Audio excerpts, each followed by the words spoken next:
안녕하십니까. 다산의 목민신서 구교시입니다. 자, 지난 시간에 이어서 계속 문장을 보겠습니다. 금짐 포견지외 능제서 일거하야 청사지장이 아니라. 여기서 금침포견이 있는데, 금은 이불 금자, 침은 베개 침자, 포는 도포 포자, 견은 고치견자인데 이거 고치견자는 소못이란 뜻입니다. 그래서 이부자리와 베개, 소못, 지외 그랬으니까 외에, 그것 외에 능제서 일거하면 능 할 수 있다 그랬죠. 제 실을 제자니까 실을 수 있다면 뭘 실으냐? 서 일거 책 한 수레. 그러니까 책 한 수레를 싣고 갈 수 있다면은 청사지장이 아니라, 청사란 건 청렴한 선비라는 뜻이에요. 맑을 청자 선비사자, 청렴한 선비의 장은 행장이다, 그런 얘기예요. 이걸 다시 해석하면은 이부자리와 베개, 소못 외에 책 한 수레를 싣고 간다면은 청렴한 선비의 행장이라 할 것이다. 간단한 행장을 차려서 가니까 청렴한 행장이다, 이렇게 이제 얘기할 수 있다, 그 말이죠. 요즘 수령으로 부임하는 사람들은 겨우 책력 한 권만 가지고 가고 그 밖의 서적들은 한 권도 행장 속에 넣지 않는다 그랬어요. 임기에 가면은 을에 많은 재물을 얻게 되어 돌아오는 행장이 반드시 무겁기 마련이니 한 권의 책일망정 부담이 된다고 여기기 때문에 그렇다. 그러면서 슬프다 그랬습니다. 그 마음가짐의 비루함이 이와 같으니 어찌 또 목민인들 제대로 할 수 있을 것인가. 문사가 벼슬을 살게 되면 이웃에 사는 선비들이 질문을 하기도 하고 논란도 벌일 것이며, 이보다 한등 아래로는 과문을 공부시키기도 할 터인데, 고사를 참고하고 글재를 찾는데도 모름지기 서적이 있어야 할 것이며, 또 혹 이웃 고을 수령들과 한자리에 모여 산수간에 논일면서 운자를 내어 시도 짓게 될 터이니 모름지기 고인의 시집도 있어야 하는 것입니다. 그런데 하물며 전정, 부역, 진율, 형옥에 관한 그 예책을 상고하지 않고 어찌 논의를 하겠는가 그랬습니다.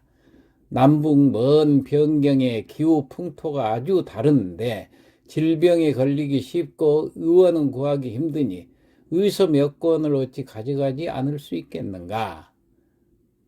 변방 요새에서는 아침 저녁으로 별난에 대처하고 있으니, 즉 척계광이라든가 유대유라든가 왕명학이라든가 모니 등의 그 병서들이 있습니다. 중국의 병서죠. 이렇게 편찬한 병서들은 또 불갑을 항상 펴보도록 해야 할 것입니다. 그래서 책을 한 술에 싣고 오는 일은 그만둘 수 없을 것입니다. 돌아가는 날에 토산물을 싣지 않고 이 책 수레로 돌아간다면은 어찌 맑은 바람이 길에 가득하지 않겠는가 그랬습니다. 그런데도 책 한 권도 행장 속에 넣지 않고 떠나는 수령들이 많기 때문에 참으로 안타까운 일이라고 하겠습니다. 다음 제3장으로 들어가겠습니다. 사조. 사조라는 것은 관원으로 임명된 자가 임금에게 하직 인사를 드리는 것을 사조라고 합니다. 여기 사는 이별할 사자입니다.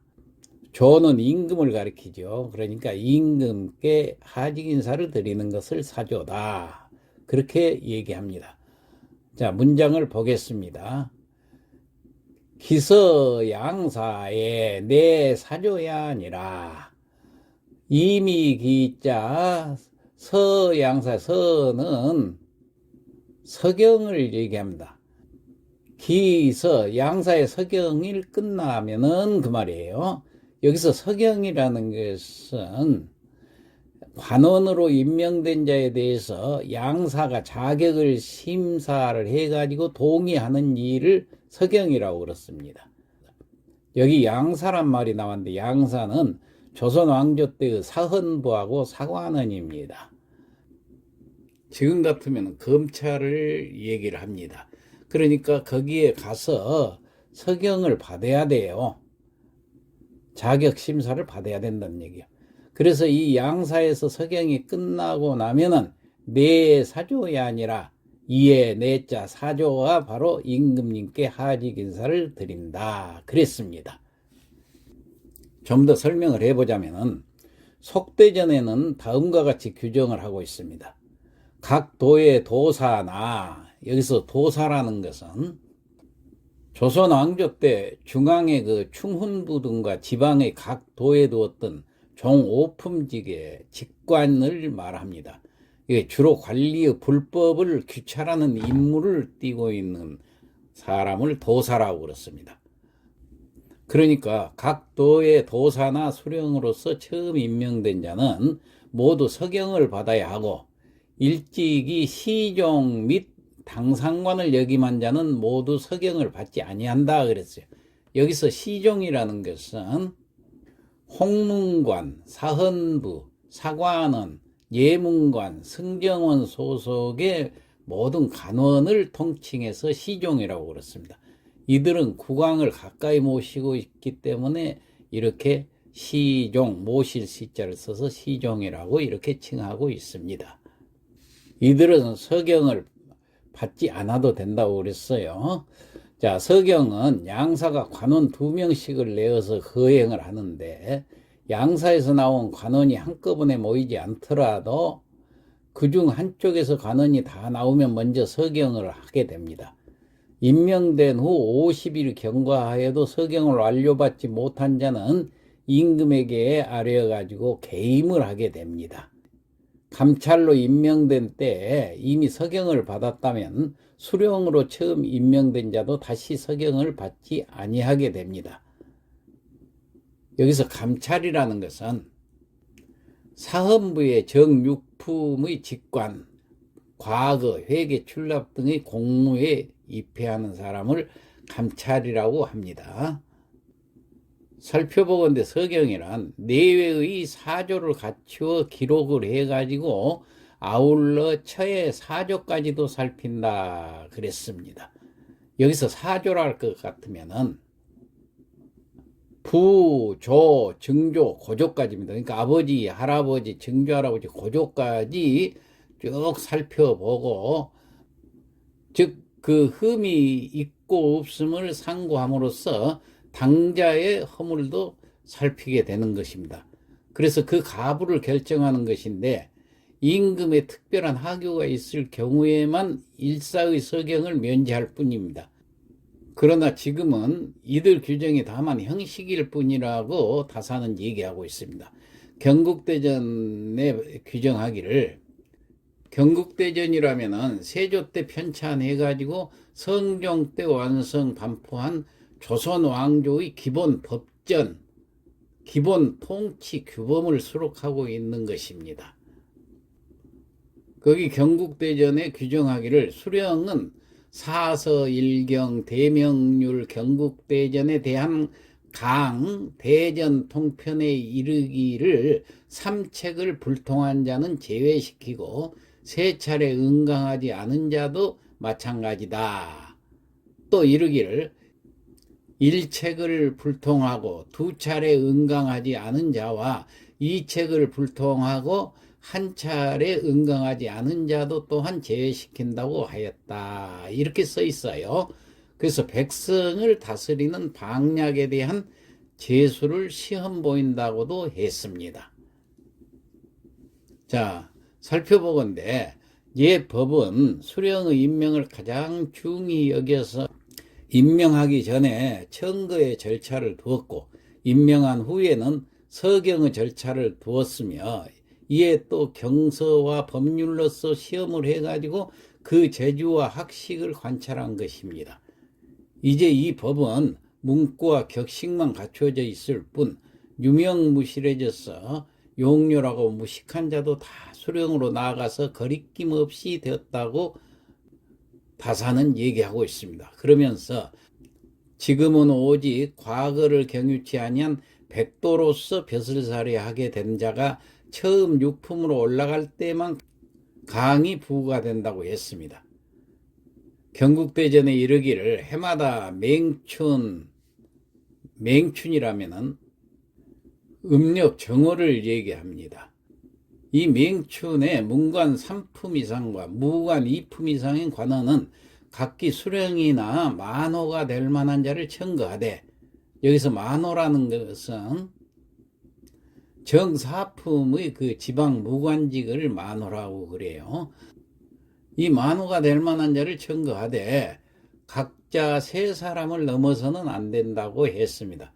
또 이르되 만약 청거된 자가 장호나 폐상의 죄를 저지르면은 청거한 자도 영자가 된다고 했습니다.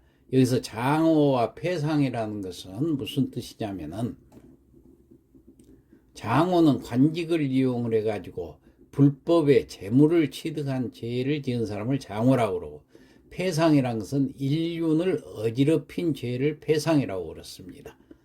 자, 살펴보건대 청거의 법은 지금도 비록 그 형식은 남아있지만은 이미 장호의 죄를 범하였을 경우라도 그 청거한 자를 연좌시키지 않고 있으니까 아무 도움이 안 된다, 이렇게 다사는 얘기를 하고 있습니다. 자, 다음 문장을 보겠습니다.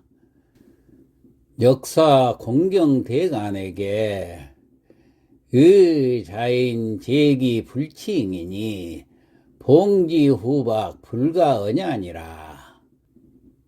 역사 두루역자 사이말사자, 두루의 하직인사를 한다 그 말이에요. 누구한테? 공경대간, 공경과 대간에게 두루 하직인사를 드릴 때는 의자인, 자, 마땅히 자인 스스로 그 린자 인용해서 말한다 그 말이에요.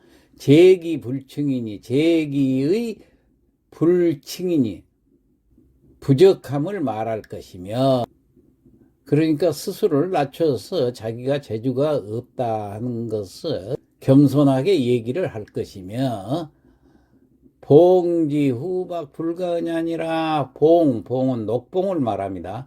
녹봉의 후박, 후는 많고 두터울 후자, 박은 박하고 적음을 불가언이 아니라 말해서는 안 된다, 그런 얘기예요.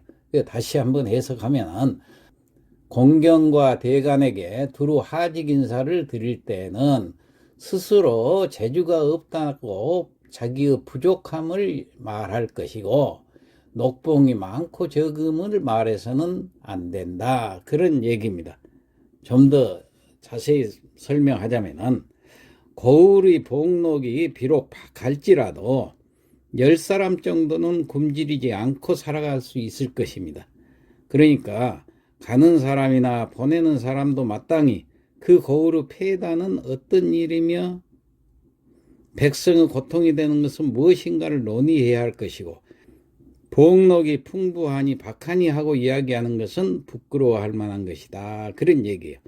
재상이나 대신 가운데 일찍이 수령이 부임하는 고을이 있는 도에 감사를 지냈거나 가까운 고을에 수령을 지내는 이가 있으면은 마땅히 풍속은 어떠하고 폐해되는 일은 무엇인가를 자세히 묻고, 이어서 그것을 바로잡아 고치는 방법은 어떤 것인지 가르쳐 주기를 성심으로 청해야 하는 것입니다.